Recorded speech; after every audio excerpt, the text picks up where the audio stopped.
प्यारे बच्चों नमस्कार। कैसे हो आप सभी। मैं आशा करता हूं कि आप लोग बहुत ही अच्छे होंगे, स्वस्थ होंगे और आप सभी की पढ़ाई भी बहुत ही अच्छी चल रही होगी। तो बच्चा पार्टी आज का ये क्लास आप सभी के लिए बहुत ही ज्यादा इम्पोर्टेंट है, क्योंकि आज के क्लास में हम लेके आए हैं आपके लिए 12th क्लास के केमिस्ट्री का top 70 most important objective question. और ये सारे प्रश्न आपके बोर्ड एग्जाम के लिए बहुत ही ज्यादा इम्पोर्टेंट है। तो बच्चों आज के क्लास को बिल्कुल ध्यान से देखिएगा और आज के क्लास में दिए जाने वाले इन सारे प्रश्नों को आप लोग अच्छे से याद भी करते चलिएगा। ओके, चलिए फिर क्लास को स्टार्ट करते हैं। और पहला नंबर सवाल आपके सामने है, तो आप लोग भी हमारे साथ आंसर को लगाते चलिएगा। देखिए, पहला नंबर सवाल पूछा जा रहा है, ईथर का क्रियाशील मूलक क्या होता है। अब आपको बताना है कि ईथर का जो फंक्शनल ग्रुप होता है वो क्या होता है। तो बच्चों हमने क्या बताया था कि ओ जो होता है ये ईथर का फंक्शनल ग्रुप होता है, ये CHO होता है एल्डिहाइड का, ये होता है कीटोन का और ये होता है अल्कोहल का।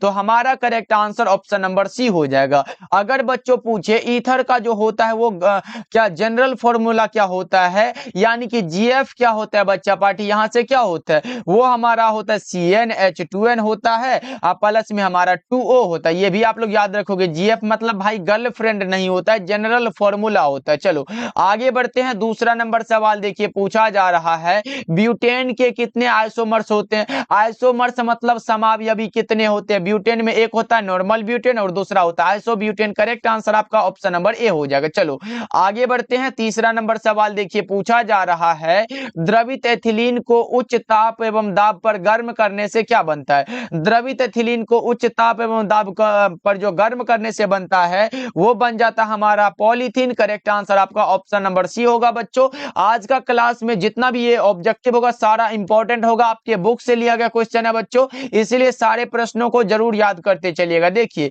चौथा नंबर सवाल देखिए पूछा जा रहा है, क्रिस्टलीय ठोस पदार्थ कैसे होते हैं। देखो क्रिस्टलाइन सॉलिड जो होते हैं बच्चों वो असमदैशिक होते हैं, जबकि अक्रिस्टलीय समदैशिक होते हैं। यानी कि क्रिस्टलीय पूछा गया हमारा असमदैशिक होगा, अगर अक्रिस्टल होता तो समदैशिक होता। ये याद रखोगे बच्चों, आपका correct answer option number B हो जाएगा। ओके चलो पांचवा नंबर सवाल को देखते हैं। और बच्चा पार्टी मैं चाहूंगा कि आज के क्लास को आप लोग सबसे पहले आज लाइक कर दो भाई, क्योंकि बहुत ज्यादा इंपॉर्टेंट क्लास है। सभी बच्चे लाइक करते चलिएगा, तब पढ़ाने में बहुत मजा आ जाता है बच्चों। ओके चलो पांचवा नंबर सवाल है, सहसंयोजक क्रिस्टल का उदाहरण कौन सा होता है। सहसंयोजक क्रिस्टल कोवैलेंट क्रिस्टल का एग्जाम्पल पूछा गया आप लोगों से, कौन सा होगा। हीरा हुआ ग्रेफाइट हुआ, दोनों हो जाता है बच्चों। करेक्ट आंसर आपका ऑप्शन नंबर सी उपरोक्त दोनों हो जाएगा। सोडियम क्लोराइड ये हमारा क्या होता है, ये आयनिक क्रिस्टल होता है। चलो आगे बढ़ते हैं। अगला नंबर सवाल देखो, निम्नलिखित में कौन क्रिस्टलीय ठोस पदार्थ नहीं है। क्रिस्टलीय ठोस पदार्थ नहीं है मतलब वो अक्रिस्टल होगा,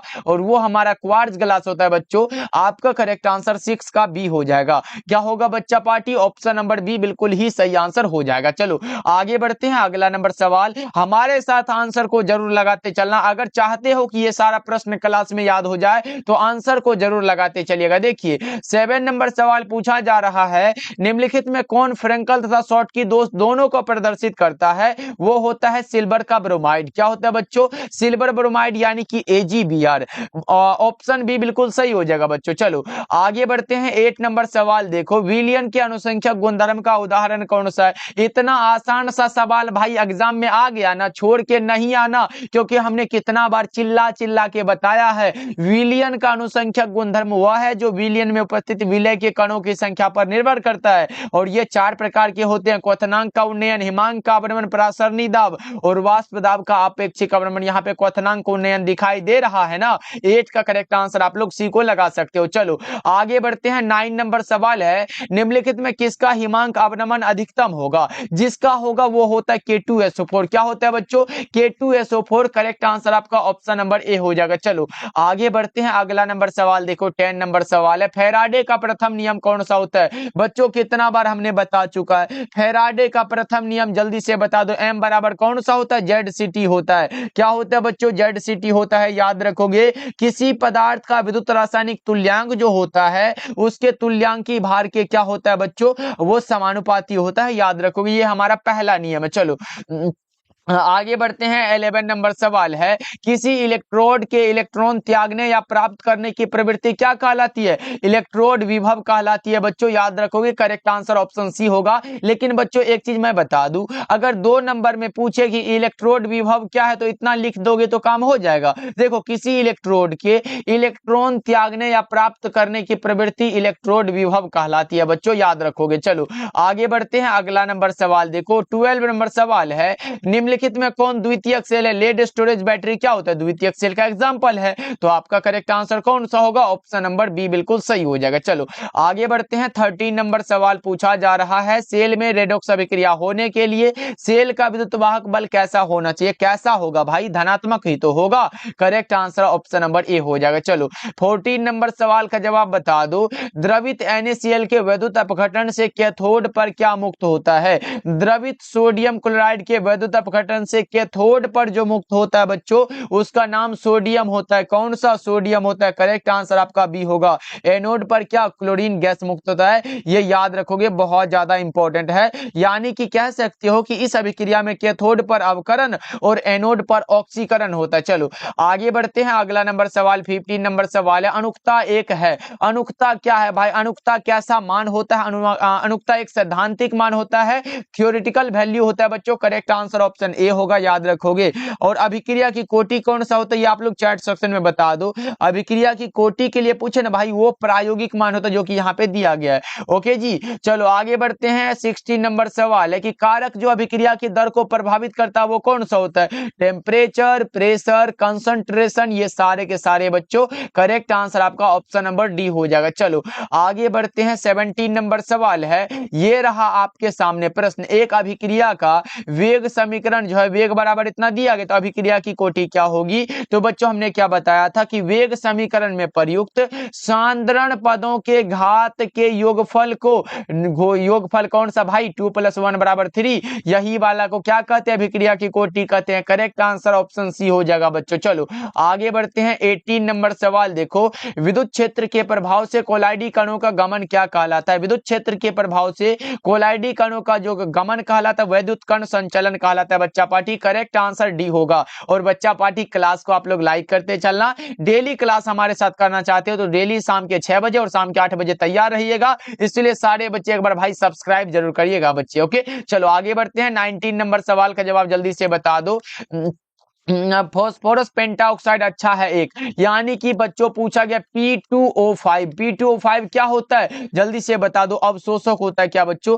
19 का क्या लगा रहे हो एक बार देख ले जाए। करेक्ट आंसर बी हो जाएगा। चलो आगे बढ़ते हैं। 20 नंबर सवाल है, अधिशोषण की प्रक्रिया कहां पर होती है? अधिशोषण एक पृष्ठीय घटना भाई, कौन सा पृष्ठीय घटना होता है? 20 का करेक्ट आंसर आपका ऑप्शन नंबर बी हो जाएगा। चलो आगे बढ़ते हैं। 21 नंबर सवाल का जवाब बता दो, अधिशोषण में मुक्त ऊर्जा क्या कहलाती है? बच्चों जल्दी से बता दो, अधिशोषण में मुक्त ऊर्जा क्या कहलाती है? अधिशोषण ऊर्जा कहलाती है। 21 का सही जवाब ऑप्शन नंबर सी हो जाएगा। चलो आगे बढ़ते हैं। 22 नंबर सवाल का जवाब बता दो, जिंक का अयस्क कौन सा होगा? अरे भाई जिंक का ही तो अयस्क पूछा है, जल्दी से बता दो ना। देखो ये हमारा जिंक ब्लेड यानी कि ZnS होता है। उसके बाद होता है हमारा जिंकाइट जिसे हम लोग क्या कहते हैं? ZnO कहते हैं। उसके बाद कैलामाइन का सूत्र क्या होता है बच्चों पता है क्या?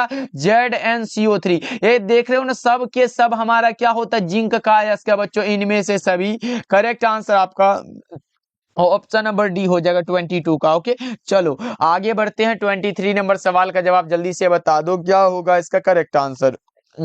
कॉपर पायराइट किसका अयस्क होता है? कॉपर पायराइट अयस्क होता है कॉपर का। कॉपर कहां दिया गया? तांबा। करेक्ट आंसर भी हो जाएगा बच्चों। चलो आगे बढ़ते हैं। 24 नंबर सवाल है, निम्नलिखित में कौन लोहा का अयस्क नहीं है? लोहा का अयस्क नहीं है भाई, जल्दी से बताओ कौन सा होगा? लोहा का जो अयस्क नहीं होता है बच्चों वो कौन सा होगा? वो होता है कैसिटेराइट। ये कैसिटेराइट जो होता है अयस्क होता है, ये टीन का अयस्क होता है बच्चों। करेक्ट आंसर आपका ऑप्शन नंबर डी हो जाएगा, जिसका की फॉर्मूला आप लिखते हो SnO2 जो होता है ऐसे करके SnO2 होता है बच्चों। चलो आगे बढ़ते हैं, अगला नंबर सवाल 25 नंबर सवाल है, साइनाइड विधि से क्या प्राप्त होता है? साइनाइड विधि के द्वारा जो प्राप्त होता है वो सिल्वर होता है बच्चों। सही जवाब ऑप्शन नंबर सी हो जाएगा। चलो 26 नंबर सवाल है, निम्नलिखित में कौन सी धातु प्रकृति में मुक्त अवस्था में पाई जाती है? प्रकृति में मुक्त अवस्था में, एकदम भाई मुक्त अवस्था में जो होती है उसका नाम बताना है। वो प्लेटिनम होता है, सोना हुआ, चांदी हुआ, ये सब क्या है? एकदम बिल्कुल मुक्त अवस्था में पाए जाने वाला कौन सा होता है भाई?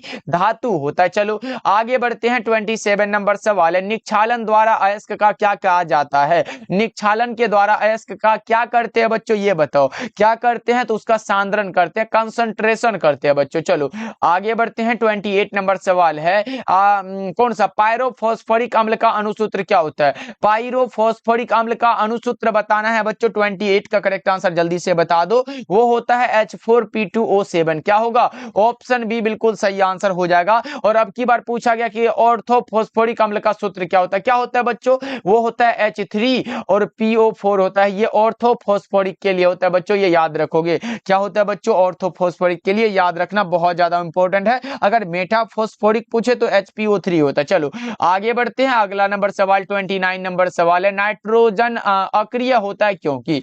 नाइट्रोजन अक्रिय होता है क्योंकि इसकी विघटन ऊर्जा उच्च होती है। आपका सही आंसर ऑप्शन सी हो जाएगा। चलो आगे बढ़ते हैं, 30 नंबर सवाल है, नाइट्रिक अम्ल का आपेक्षिक घनत्व कितना होता है? नाइट्रिक अम्ल का आपेक्षिक घनत्व 1.43 होता है बच्चों। सही जवाब ऑप्शन नंबर बी हो जाएगा। याद रहेगा ना बच्चों, बहुत ज्यादा इंपॉर्टेंट है। देख रहे हो ना, the relative density of nitric acid is कौन सा? 1.43। चलो आगे बढ़ते हैं, 31 नंबर सवाल है, निम्नलिखित में कौन रंगीन होता है? देखो एक होता है रंगहीन और दूसरा होता है रंगीन। रंगीन NO2 होता है। करेक्ट आंसर आपका ऑप्शन नंबर डी हो जाएगा बच्चों। चलो आगे बढ़ते हैं, 32 नंबर सवाल है, SO2 में सल्फर की ऑक्सीकरण संख्या कितनी होगी?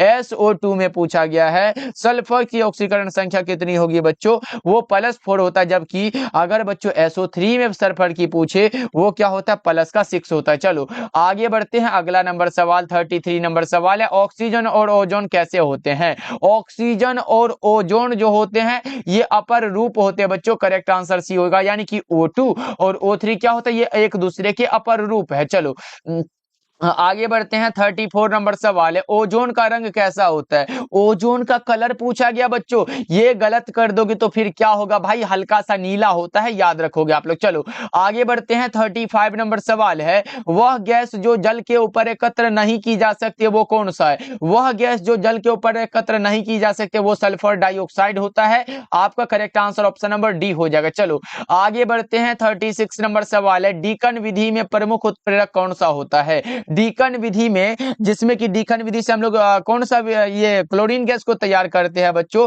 इसमें जो होता है वो CuCl2 होता है। Correct answer option number A हो जाएगा बच्चों। चलो आगे बढ़ते हैं, 36 का क्या लगाए हो? ऑप्शन ए बिल्कुल सही हो जाएगा। चलो 37 नंबर सवाल है, क्लोरीन रंगीन फूलों को रंगहीन कर देता है, इसका क्योंकि? इसका कारण बता दो। यह एक ऑक्सीकारक होता है। क्या होता है बच्चों? ऑक्सीकारक होता है। आपका correct answer option number B हो जाएगा। चलो आगे बढ़ते हैं, 38 नंबर सवाल का जवाब बता दो, निम्नलिखित में कौन हाइड्रोजन बंधन नहीं बनाता है? हाइड्रोजन बंधन नहीं बनाने वाला कौन सा होगा बताओ?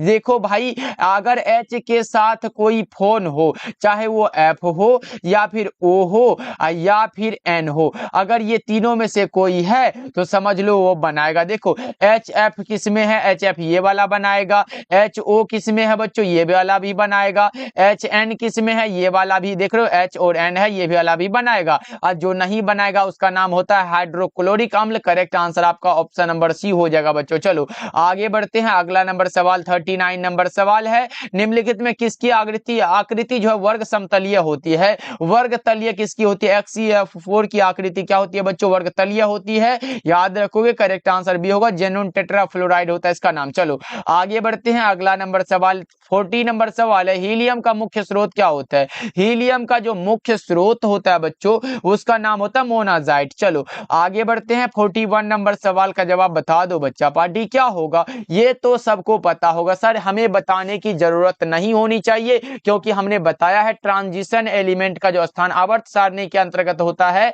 वो डी ब्लॉक में आता है। कौन सा ब्लॉक बच्चों? D block. करेक्ट आंसर आपका ऑप्शन नंबर सी हो जाएगा। आगे बढ़े क्या बच्चा पार्टी? चलो अगला नंबर सवाल देखो, पूछा जा रहा है क्रोमियम की अधिकतम ऑक्सीकरण अवस्था कितनी है? क्रोमियम के लिए अधिकतम ऑक्सीकरण अवस्था कितनी होती है बच्चों? +3 होती है। करेक्ट आंसर आपका ऑप्शन नंबर बी हो जाएगा। देख रहे हो बहुत ज्यादा इंपॉर्टेंट यहाँ पे है, क्रोमियम की अधिकतम ऑक्सीकरण अवस्था कौन सा होगा? +3 हो जाएगा। करेक्ट आंसर आपका ऑप्शन नंबर बी होगा बच्चों। ओके चलो आगे बढ़ते हैं। अगला नंबर सवाल देखो, पूछा जा रहा है, अगला नंबर सवाल है एथिलीन डाइएमीन क्या होता है? एथिलीन डाइएमीन जो होता है ये बाइडेंटेट लिगेंड का उदाहरण है। क्या है बच्चों? बाइडेंटेट लिगेंड, यानी कि 43 नंबर सवाल का जवाब करेक्ट आंसर बी हो जाएगा। चलो आगे बढ़ते हैं। 44 नंबर सवाल है, जटिल यौगिक केपोर Fe6 में Fe का प्रसंकरण क्या होगा? Fe का प्रसंकरण यानी कि हाइब्रिडाइजेशन पूछा गया बच्चों, वो D2sp2 होता है। क्या होता है? D2sp2। करेक्ट आंसर आपका ऑप्शन नंबर सी हो जाएगा। याद रखोगे, ये प्रश्न बहुत ज्यादा इंपॉर्टेंट है। चलो क्लोरोफॉर्म एक प्रकार का क्या होता है? क्लोरोफॉर्म जो होता है वो ट्राई हेलोजन हैलाइड होता है बच्चों। करेक्ट आंसर आपका ऑप्शन नंबर डी हो जाएगा। 45 का डी लगा रहे हो क्या बच्चों? 45 का सी लगा रहे हो। ट्राई हेलोजन व्युत्पन्न, यहाँ पे टेट्रा है भाई, ट्राई वाला होगा ना, ये ट्राई हेलोजन हो जाएगा, क्योंकि यहाँ पे टेट्रा लगा हुआ है, टेट्रा वाला नहीं, ट्राई हेलोजन व्युत्पन्न होता है। चलो आगे बढ़ते हैं। अगला नंबर सवाल देखो, 46 नंबर सवाल का जवाब बता दो, एथिल ब्रोमाइड को अल्कोहल या कॉस्टिक पोटास के साथ उबालने पर क्या बनता है? एथिल ब्रोमाइड को अल्कोहल या कॉस्टिक पोटास के साथ उबालने पर जो बनेगा वो क्या बनेगा? जल्दी से बता दो। एथिल ब्रोमाइड कहने का क्या होता है बच्चों? वो होता है C2H5Br। ये क्या होता है? एथिल ब्रोमाइड को एल्कोहलीय कॉस्टिक पोटास के साथ, यानी कि बच्चों एल्कोहलीय कॉस्टिक पोटास के साथ, वो हमारा कौन सा एल्कोहलीय होना चाहिए? अगर इसको गर्म करते हो तो ये क्या बनेगा? ये हमारा बनता है KBr बन जाता है। ये हमारा K जो होता है KBr बनता है, और उसके बाद हमारा प्लस में कौन सा H2O जल बन जाता है, प्लस में हमारा कौन सा होता है C2 और H4 हमारा निर्माण होता है। अब बता दो कौन सा बन रहा है बच्चों? यहाँ पे देख रहे हो क्या, ये हमारा क्या होता है? एथिलीन बनता है। करेक्ट आंसर आपका ऑप्शन बी हो जाएगा। 46 का बी वाला ऑप्शन सही हो जाएगा बच्चों। चलो आगे बढ़ते हैं। 47 नंबर सवाल है, DDT बनाने में क्लोरोबेंजीन किससे अभिक्रिया करता है? क्लोरल के साथ। देख रहे हो ना बच्चों, कितना आसान आसान सवाल आपके एग्जाम में पूछा जा रहा है। बस घबराना नहीं है भाई, जितना प्रश्न आपको मिल रहा है एकदम याद करते चलना है, एक भी प्रश्न नहीं छूटेगा, ये हमारा गारंटी है। बस आपका एक गारंटी होना चाहिए कि सर जितना आप कराओगे उतना को याद करते चलेंगे। चलो आगे बढ़ते हैं। 48 नंबर सवाल है, फ्रीऑन का सूत्र क्या होता है? इसी को हम लोग क्लोरोफ्लोरोकार्बन भी कहते हैं बच्चों। क्या होता है? CCl2F2 होता है, यही वाला तो होता है। करेक्ट आंसर आपका ऑप्शन नंबर ए हो जाएगा। फ्रीऑन या फिर क्लोरोफ्लोरोकार्बन भी पूछ सकता है बच्चों, याद रखोगे। अच्छा एक ये रहा, ओलियम का क्या होता है? बताओगे क्या बच्चों? ओलियम का सूत्र क्या होता है पता है किसी बच्चे को? ओलियम का जो होता है वो होता है H2S2O7। याद रहेगा ना बच्चों। चलो आगे बढ़ते हैं। अगला नंबर सवाल 49 नंबर सवाल है, अल्कोहल में क्या रहता है? अल्कोहल में जो ये क्रियाशील मूलक होता है वो OH होता है बच्चों। आपका correct answer option number A हो जाएगा। क्या होगा बच्चों? ऑप्शन नंबर ए बिल्कुल सही आंसर हो जाएगा। 49 का क्या लगाए हो? ऑप्शन ए बिल्कुल सही हो जाएगा। अब देखो ये क्या होता है? ये एल्डिहाइड के लिए होता है, ये कीटोन के लिए होता है, और ये हमारा क्या होता है बच्चों? ये प्राइमरी कौन सा होता है? प्राइमरी एमीन हो जाता है। चलो आगे बढ़ते हैं। अगला नंबर सवाल 50 नंबर सवाल है, प्राइमरी अल्कोहल के ऑक्सीकरण के पश्चात जो होता है वो प्राप्त पहला अवयव कौन सा होता है? प्राइमरी अल्कोहल के ऑक्सीकरण के पश्चात पूछा गया बच्चों, जल्दी से बता दो। 51 नंबर सवाल आपके सामने है और आपका आंसर क्या रहा है हम देखना चाहते हैं कि क्या आप सही लगाओगे। यस नो सारे बच्चे बता दो। बहुत अच्छे बच्चा पार्टी, प्राइमरी अल्कोहल यानी कि R लगाओगे, उसके बाद हमारा क्या होगा? CH2OH। ये हमारा क्या होता है? प्राइमरी अल्कोहल होता है। इसके ऑक्सीकरण के पश्चात, ऑक्सीकरण कराने के पश्चात हमारा पहला अवयव कौन सा होगा? वो होता है RCHO होता है, RCHO होता है। अगर फिर से ऑक्सीकरण इसे कराते हो ना बच्चों, फिर से कराते हो तो वो बनता है RCOOH बनता है। उसके बाद दूसरा अगर ये ऑक्सीकरण होता है, ये हमारा कार्बोक्सिलिक एसिड बनता है नहीं, लेकिन हमारा पहला जो होता है वो एल्डिहाइड होता है। करेक्ट आंसर आपका ऑप्शन नंबर डी हो जाएगा। चलो आगे बढ़ते हैं। 51 नंबर सवाल है, डाई एथिल ईथर एवं मेथिल प्रोफिल ईथर क्या होता है? मिताविया भी होता है बच्चों। करेक्ट आंसर क्या होगा? 51 का बी ऑप्शन सही हो जाएगा बच्चों। चलो आगे बढ़ते हैं। 52 नंबर सवाल है, ईथर का केंद्रीय परमाणु कैसा होता है? ईथर का केंद्रीय परमाणु जो होता है बच्चों वो sp3 प्रसंकरित होता है। कैसा? sp3 प्रसंकरित। करेक्ट आंसर ए हो जाएगा। चलो 53 नंबर सवाल है, एल्डिहाइड और कीटोन का सामान्य सूत्र क्या होता है? बताओगे क्या बच्चों? एल्डिहाइड और कीटोन का सामान्य सूत्र आपको पता है CnH2nO होता है। क्या होता है बच्चों? CnH2nO हो जाता है। चलो आगे बढ़ते हैं। 54 नंबर सवाल है, IUPAC प्रणाली में एसीटोन का नाम क्या होता है? IUPAC प्रणाली में एसीटोन का नाम होता है प्रोपेनोन बच्चों। सही जवाब ऑप्शन नंबर सी हो जाएगा। चलो आगे बढ़ते हैं। 55 नंबर सवाल है, निम्नलिखित में कौन फेलिंग विलयन को अवकृत नहीं करता है? फेलिंग विलयन को जो अवकृत नहीं करेगा उसका नाम एसिटिक एसिड होता है। क्या होता है बच्चों? एसिटिक एसिड यानी कि CH3COOH जिसे कहते हैं। चलो आगे बढ़ते हैं। 56 नंबर सवाल है, एमीन किसके व्युत्पन्न होता है? एमीन अमोनिया के व्युत्पन्न होता है, यानी कि अमोनिया कौन सा? NH3 हो जाएगा। 56 नंबर सवाल का जवाब करेक्ट आंसर आपका सी हो जाएगा बच्चों। चलो आगे बढ़ते हैं। 57 नंबर सवाल है, एमीन में N का प्रसंकरण अवस्था क्या होता है? एमीन में N का sp3 होता है। क्या होगा बच्चों 57 का? जल्दी से बता दो। sp3 correct answer option A हो जाएगा। चलो आगे बढ़ते हैं। 58 नंबर सवाल का जवाब बता दो, निम्नलिखित में किस विधि से मेथिल एमीन को बनाया जाता है? वो होता है हॉफमैन ब्रोमाइड अभिक्रिया। कौन सा बच्चों? हॉफमैन ब्रोमाइड अभिक्रिया। करेक्ट आंसर आपका ऑप्शन बी हो जाएगा। चलो नेक्स्ट नंबर सवाल की ओर बढ़ते हैं। 59 नंबर सवाल है, विटामिन ए की कमी से कौन सा रोग होता है? विटामिन ए की कमी से, देखो विटामिन ए जिसका की केमिकल नाम रेटिनोल होता है, उसकी कमी के कारण रतौंधी वाला रोग होता है। करेक्ट आंसर आपका बी हो जाएगा। 59 का बी ऑप्शन सही है बच्चों। चलो आगे बढ़े बच्चा पार्टी, ये रहा आपके सामने। बता दो 60 नंबर सवाल है, जल में विलय विटामिन कौन सा होता है? जल में देखो, जल में बी और सी होता है जल में, और ए हुआ, डी हुआ, ई हुआ या फिर के हुआ, ये वसा में विलय होता है बच्चों। ये देखो ये होता है जल में और ये होता है वसा में। अब पूछा कौन सा गया? मिला लो बच्चों ऑप्शन के अकॉर्डिंग। देखो जल में विलय कौन सा होगा? देखो विटामिन बी होता है, विटामिन सी जल में है, यानी कि बी और सी दोनों कह सकते हो। 60 का करेक्ट आंसर आपका ऑप्शन नंबर डी हो जाएगा। चलो आगे बढ़ते हैं। 61 नंबर सवाल है कि निम्न में कौन लीवो घूर्णक है? लीवो घूर्णक का नाम बताओ जल्दी से। फ्रक्टोज होगा। करेक्ट आंसर आपका बी हो जाएगा। चलो आगे बढ़ते हैं। 62 नंबर सवाल है, सुक्रोज का जल अपघटन क्या कहलाता है? सुक्रोज का जल अपघटन जो कहलाता है बच्चों वो इन्वर्सन कहलाता है। क्या कहलाता है? इन्वर्सन। करेक्ट आंसर आपका ऑप्शन नंबर डी हो जाएगा। चलो आगे बढ़ते हैं। 63 नंबर सवाल का जवाब जल्दी से बता दो। जीव तंत्र में एंजाइम, एंजाइम क्या करता है बच्चों? ये बताओ आप लोग। 63 नंबर सवाल का जवाब, एंजाइम क्या करता है? जैविक क्रियाओं में जैविक क्रियाओं को प्रेरित करता है। Correct answer option number D होगा। चलो आगे बढ़ते हैं। अगला नंबर सवाल 64 नंबर सवाल है, फिनोल निम्न में से किसके निर्माण में प्रयुक्त होता है? फिनोल किसके निर्माण में प्रयुक्त होता है बच्चों? ये बता दो कौन सा होगा। करेक्ट आंसर आपके सामने है, वो होता है बेकेलाइट के निर्माण में। करेक्ट आंसर ए हो जाएगा। चलो आगे बढ़ते हैं। 65 नंबर सवाल है, समबहुलक का उदाहरण कौन सा होता है? जल्दी से बताओ बच्चों समबहुलक का उदाहरण कौन सा होगा? 65 नंबर सवाल का जवाब देखो, एक होता है समबहुलक और दूसरा होता है सहबहुलक। अगर समबहुलक की बात हो तो पॉलीएथिलीन हुआ, पॉलीस्टाइरीन हुआ, और सहबहुलक में ब्यूना एस हुआ, ब्यूना एन हुआ, नाइलॉन 6 हुआ। यह सब तो होता है। अभी करेक्ट आंसर क्या होगा? नाइलॉन 6 क्योंकि यहाँ हमारा सहबहुलक है। सहबहुलक के लिए अलग होता है बच्चों और सम के लिए अलग होता है। चलो आगे बढ़ते हैं। अगला नंबर सवाल देखो 66 नंबर सवाल है, प्राकृतिक बहुलक का उदाहरण कौन सा होगा? प्राकृतिक बहुलक का कौन सा उदाहरण है? रबर भी है क्या बच्चों? रबर भी होता है, प्रोटीन भी होता है, सेलुलोज भी होता है। इनमें से सभी। करेक्ट आंसर आपका ऑप्शन नंबर डी हो जाएगा।